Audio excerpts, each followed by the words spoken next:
Om Swastiastu, perkenalkan nama saya Putu Ari Sastrawan, NPM 202162121078, kelas A2. Di sini saya akan mempresentasikan tugas 1 teori arsitektur, yaitu mencari pandangan atau pendapat para pakar tokoh tentang arsitektur. Yang pertama, apa itu arsitektur? Berikut beberapa pendapat dari para ahli mengenai pengertian arsitektur. 1. Menurut Marcos Polio Virovius 1486, arsitektur merupakan kesatuan dari kekokohan, kekuatan, firmitas, dan keindahan venitas, serta kegunaan fungsi utilitas. Yang kedua, menurut Francis de Caching 1979, arsitektur membentuk suatu tautan yang mempersatukan ruang, bentuk, teknik, dan fungsi. Yang ketiga, J.B. Manguwijaya, 1992. Arsitektur sebagai Vastuvidya, yang berarti ilmu bangunan dalam pengertian wastu termasuk juga tata bumi, tata gedung, tata lalu lintas, dara, dasya, dan yana. 4. Budi Harjo, 1983. Arsitektur dari bahasa Yunani yaitu arch, yang artinya asli, awal, utama, otentik, serta tekton yang artinya berdiri stabil, kokoh, dan stabil statis. Jadi arsitektur merupakan suatu yang mengutamakan kekokohan. Arsitektur adalah proses estetika total, yaitu dampak dari pengalaman budaya total terhadap kehidupan organis, psikologis, dan sosial, serta merupakan sarana cara berekspresi yang fungsi utamanya adalah intervensi untuk kepentingan manusia tanpa menghilangkan identitasnya. 5. Mangunwijaya 1983. Arsitektur adalah pembangunan utama dalam arti terbatas, dalam arti total norma. Tata bangunan, tata ruang, tata seluruh pengejauhan yang selalu datang dari dalam, dari inti, galih, jati diri, pandangan semata, sikap hidup, serta kebudayaan bangsa. Dari keyakinan dasar suatu komunitas, konkret, historis, tidak abstrak, tidak seragam untuk segala bangsa maupun untuk kurun zaman. Yang 6, Rapoport 1969. Karya arsitektur merupakan salah satu refleksi dan perwujudan kebudayaan dasar masyarakat serta membuat sejumlah makna yang dapat dikomunikasikan. 7. Koen-Tejaningrat 1974. Karya arsitektur sebagai salah satu wujud paling konkret dan kebudayaan sebagai bagian dari kebudayaan fisik yang sifatnya nyata. 8. Ching 1996. Arsitektur dilihat berdasarkan dari unsur bentuk dan ruang secara menyeluruh dan menentukan bagaimana arsitektur dapat meninggalkan suatu karya memperoleh tanggapan dari mengungkapkan suatu makna. Oleh karena itu, penyajian unsur bentuk dan ruang adalah sebagai sarana untuk memecahkan suatu masalah sebagai tanggapan atas kondisi dan fungsi tujuan dan ruang lingkungan, yakni secara arsitektural. Yang kedua, apa gunanya arsitektur? Menurut Geoffrey Boardman adalah beberapa gagasan tentang fungsi atau kegunaan konsep arsitektur dikemukakan oleh Benrad dalam buku Symbols dan Arsitektur. 1. Arstic form, fungsi bentuk arsitektur. Dalam arsitektur dianggap sebagai bentuk seni sehingga arsitektur yang fungsional diartikan sebagai suatu bentuk yang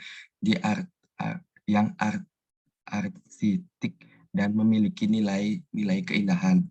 Jadi dapat diambil patokan secara empirikal bahwa suatu bangunan harus mempunyai fungsi estetika untuk memperindah suatu karya arsitektur agar dapat dinikmati.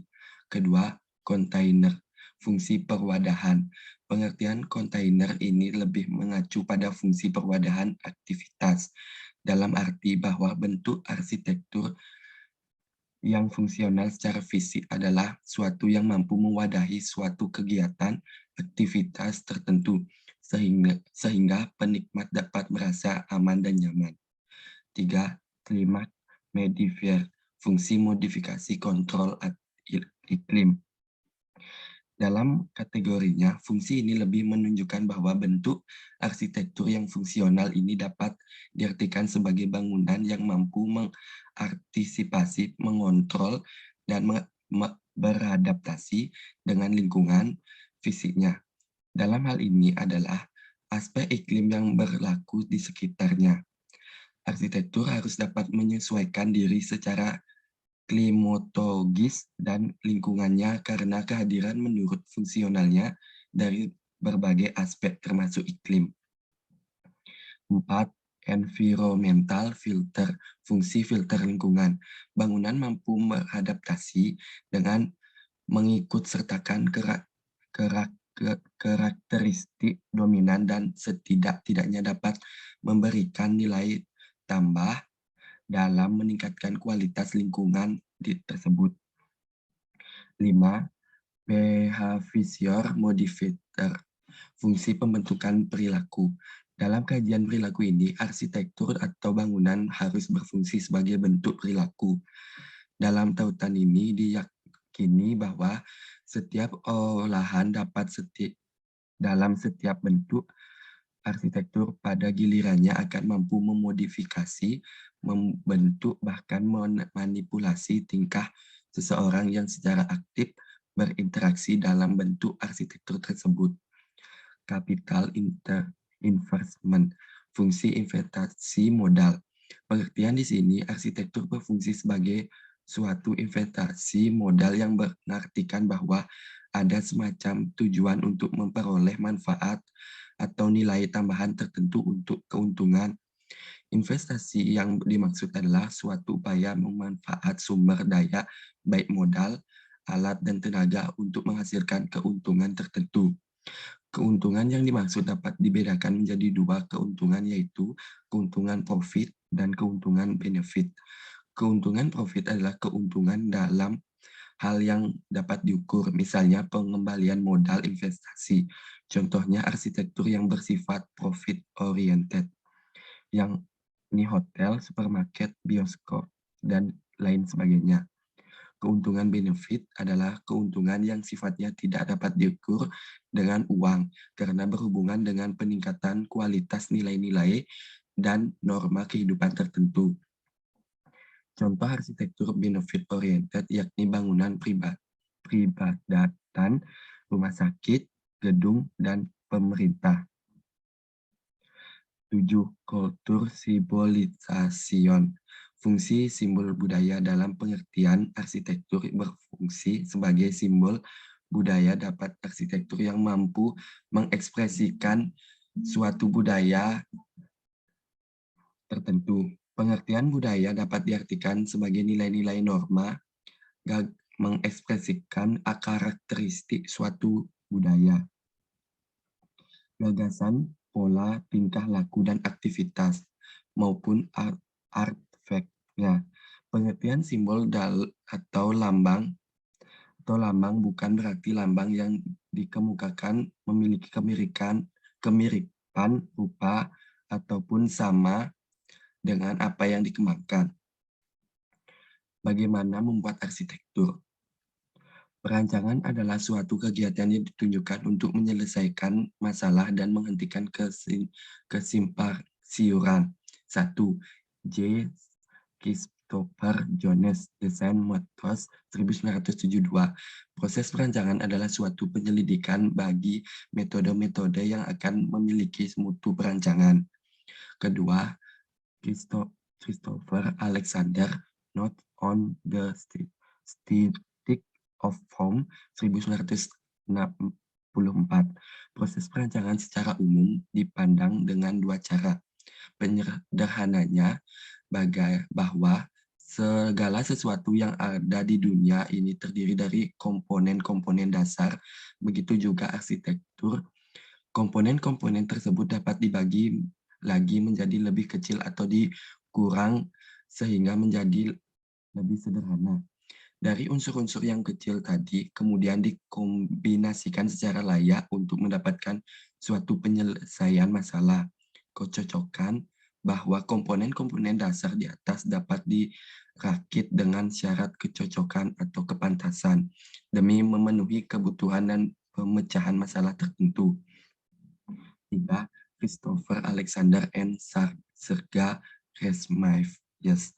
Community and Privacy Garden City 1963. Proses perancangan adalah suatu proses pencarian keseimbangan antara kelompok-kelompok persyaratan yang disebut konstelasi. Tujuan dari proses tersebut adalah untuk mengembangkan suatu hierarki yang layak dan dari keseimbangan antara persyaratan dan pemecahan visi. 4. John Wade, Arsitektur Problems and Purposes, 1977. Perancangan dalam konteks arsitektur adalah semata-mata usulan pokok yang mengubah sesuatu yang sudah ada menjadi suatu yang lebih baik. Perancangan dapat dianggap sebagai proses 3 bagian yang terdiri dari keadaan mula, suatu metode atau proses transformasi, dan suatu keadaan masa depan yang dibayangkan. Sekian dari saya, terima kasih.